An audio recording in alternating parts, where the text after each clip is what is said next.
welcome back to another episode here on the G's Footage Garage. Today we have a very special treat for you guys. We're going to be working on a 2018 Camaro SS. And this is a beautiful car. It belongs to my buddy.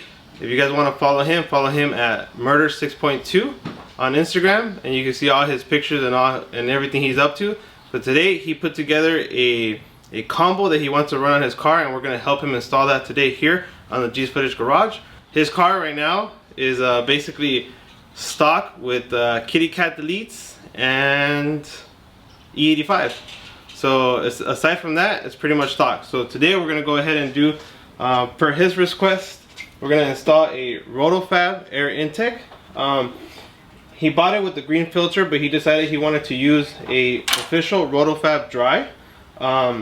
It has shown to get pretty good gains. So it's going to be a complete Rotofab kit. He's going to run a ported Prey throttle body, and a Prey ported intake manifold. We're also going to do a fresh set of spark plugs and wires. And of course, here on the G's Footage Garage, we always recommend Granatelli Performance wires. They're the best in the industry, and they have zero resistance.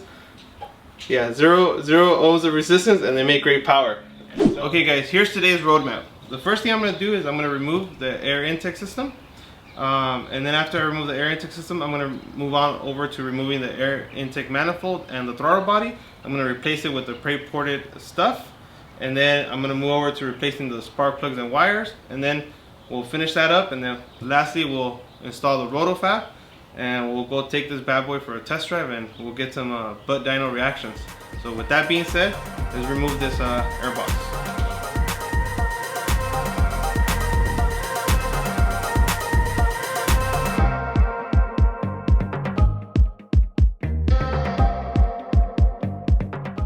Moving on, we're going to remove the PVC little catch can box that it comes with from factory.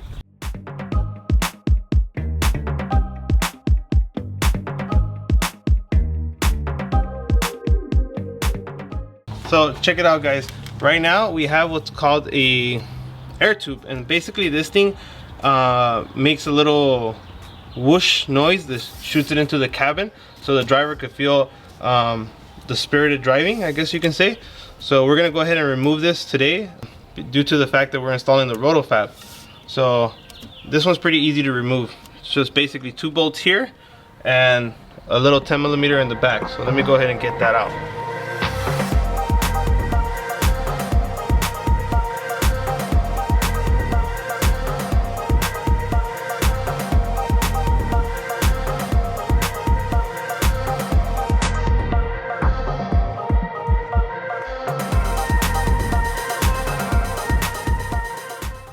And this is what the air tube looks like. It's basically a little pump. Takes no power, nothing. Just kind of echoes the noise back into the cabin. If anybody knows how this works, please let me know, because I do not know how this thing works. I just know what it do. How about that, huh? Okay, so now we're gonna move over to removing the engine dress up, which is pretty simple. I just pull up here, and well, first things first, I'm gonna remove this. Yeah, let me remove this first, the crankcase vent stuff.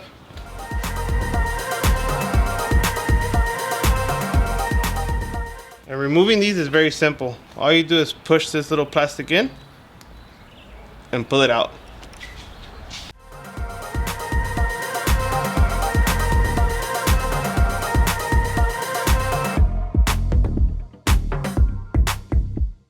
The hardest part about removing this piece here is the harness. So we're gonna have to cut these little plastic zip ties, or you could pull them up, but it's a really pain. So let's just go ahead and cut them off, since we're not going to be reusing it anyways, because it kind of traps heat. So we want to make sure this thing runs cool at all times. So we're going to go ahead and remove this. We're going to try to save the plastic clips that hold the harness onto this plastic cover, and I like to use one of these pliers with this certain specific tip, and I just go under the button here, under the clip, so you guys can see that, and I simply wedge up. But it's they're a pain. There it goes. We were able to save one. For the most part, a little bit hacked up, but it still works. This is why we usually cut them. Looking back, I might not use it. No? If you want to cut them, it's fine. No, but you won't see this, bro. This goes inside. Yeah. Sure. They're just, right now that we're not going to use it, it's going to be sticking out like that. That's why we always cut them out. Oh, nice. Yeah. But usually you just put new ones whenever you put the intake manifold back on. Okay. But half the time, bro, people don't even use this back. Like every time we put the dress up back for like warranty work, we never put these back. Yeah. But no, there's only 4. There's only a couple, bro. Let me try.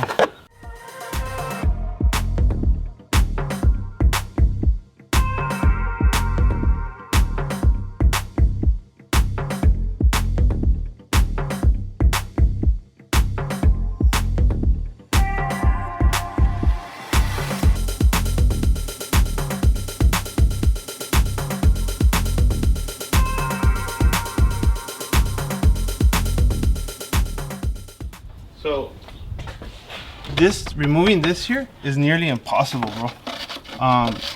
This cover is such a pain in the butt to get out.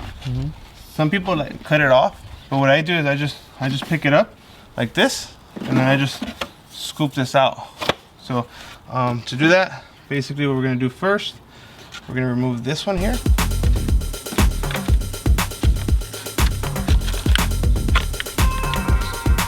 Remove that guy. Remove this one here.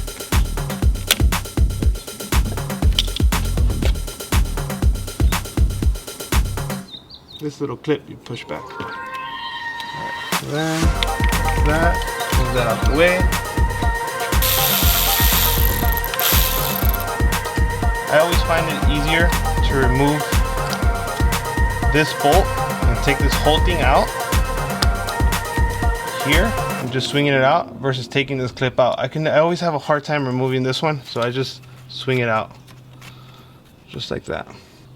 All right, now we're ready to remove the intake manifold.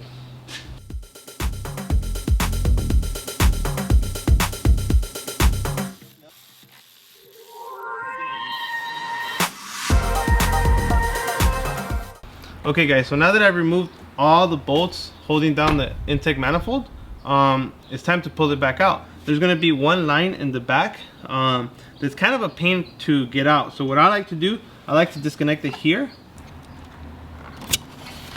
And this is basically the brake booster line. And then just pull the whole thing out and then take off the line and put it on our new manifold when we go back in. Or else you're gonna be here with the screwdriver trying to get it out and it's just a pain.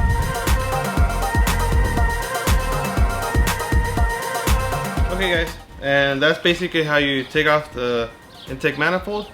You saw we struggled a little bit on this specific car just because of the specific E85 sensor that it had.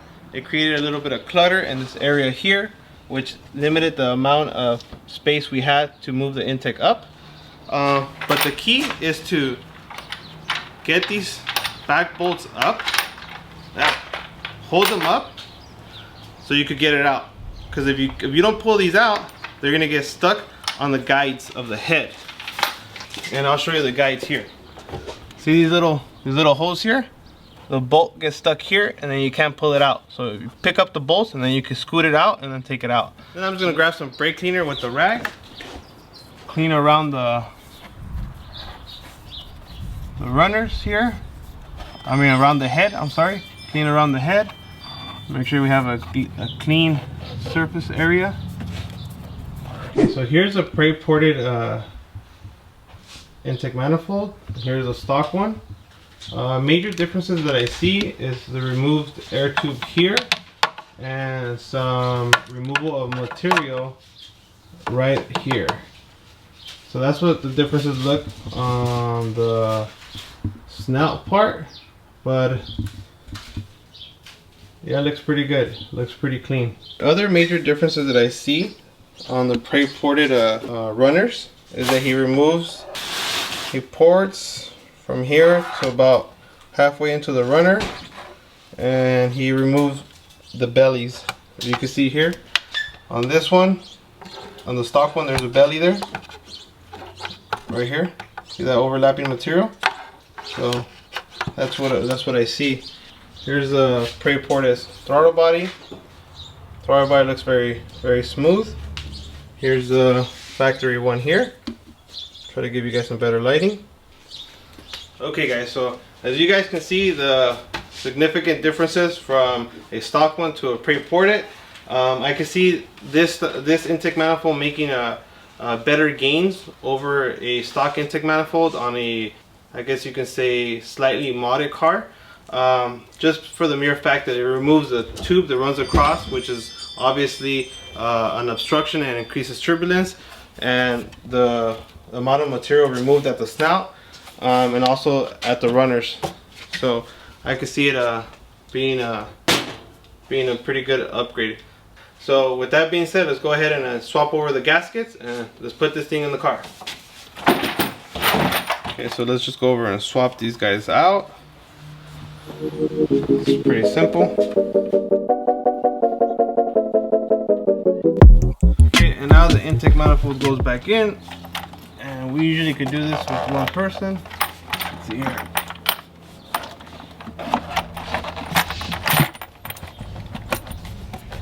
Alright, beautiful. Then we always start these bolts back by hand. Make sure we don't strip anything. These guys are made out of aluminum, so we don't want to strip them.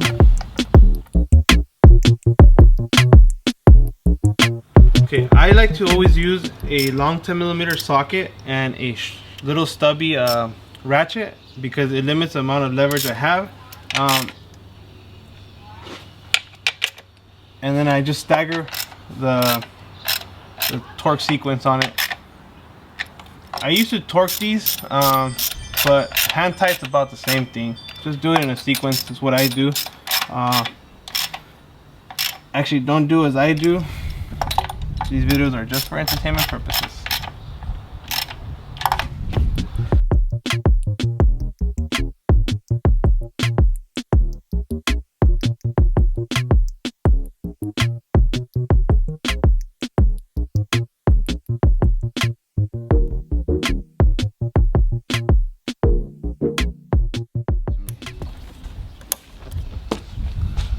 Okay, ladies and gentlemen, that's how I swap out the intake manifold and throttle body. From here, we're going to move on to swapping out the spark plugs and wires. And lastly, we'll do the intake and we'll fire this thing up. Okay, so we're at the point where it's time to change out the spark plugs and wires. I just wanted to show you guys how I remove the spark plug wires. I know it was asked on the channel before, so I want to make sure that I show you guys how I do it with a quick example. So I get a pretty big screwdriver like this one, and then I come over to the plug, right? And I basically grab it from the boot, and then I use my screwdriver as a pry bar, and then I just pull it out.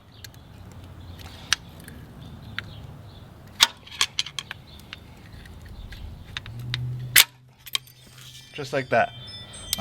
For the ones that are really hard to come out, like this one that was pretty stuck on there, you know, I use my screwdriver as a little wedge. But that's how I take them off.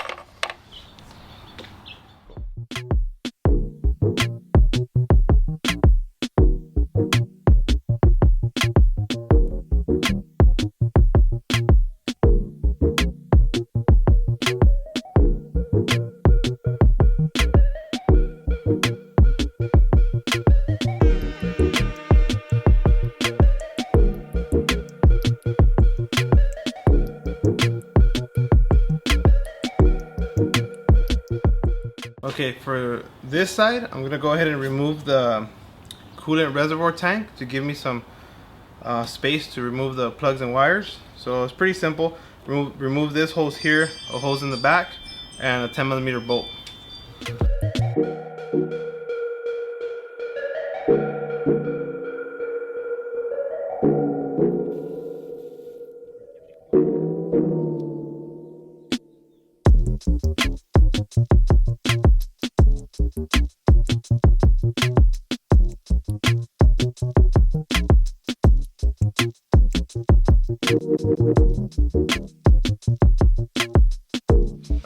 Okay guys, so we're gapping the spark plugs to 0.038.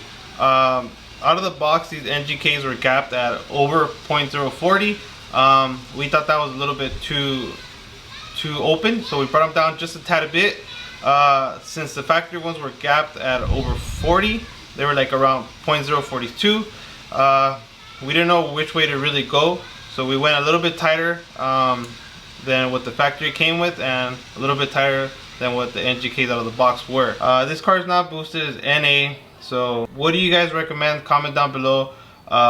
Gap on just bolt-on cars. We stayed at 0.038. So we thought it was a good medium, but if any of you guys are experts, please comment down below. Let us know what do you guys suggest for an NA bolt-on car with E85. Alright guys, and as usual, I always put a little dab of anti-seize or never seize on the spark plug to ensure that the next guy who has to take these off is not going to have a hard time. So just common courtesy for the next mechanic who's going to touch this car.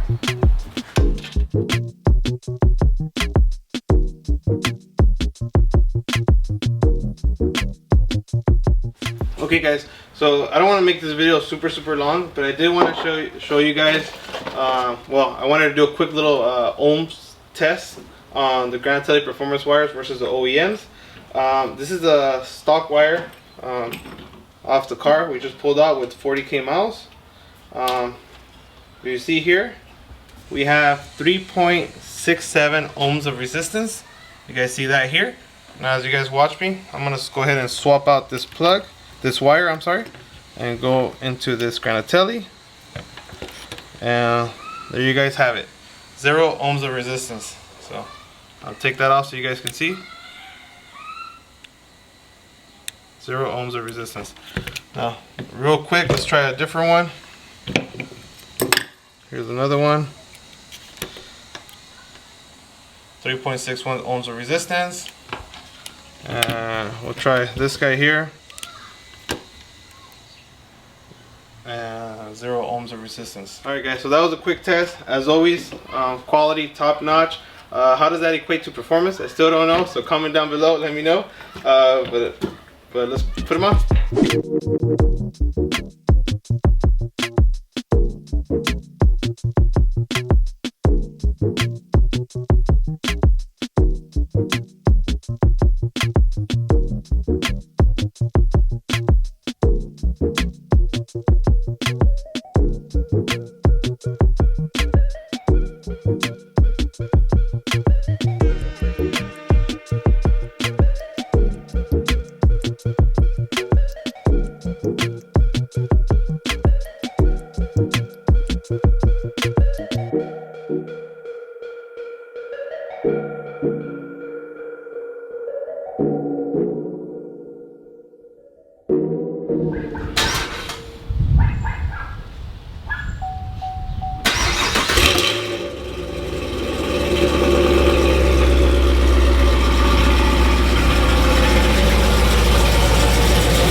Carbon fiber after carbon fiber, bro. Okay guys, we're gonna go do a pass down in Mexico. We never left Mexico, we always been in Mexico, and we're gonna see what this thing's got. So how's it feel, bro? Feels good. It sounds meaner. Sounds good? Yeah. But it doesn't feel like the idle's off or nothing? Feels good? Nothing. Cool. Success.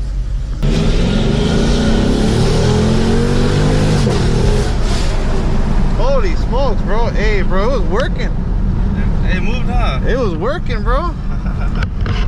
No, I think it's a success. Success. The car was working.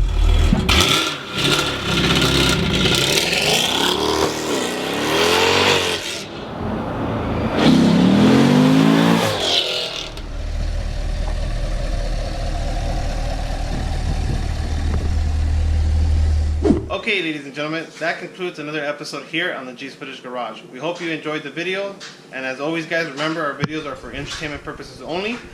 We hope you found some entertainment within the video, and we'll see you guys on the next episode where who knows what we get into, but don't forget to like, share, and subscribe.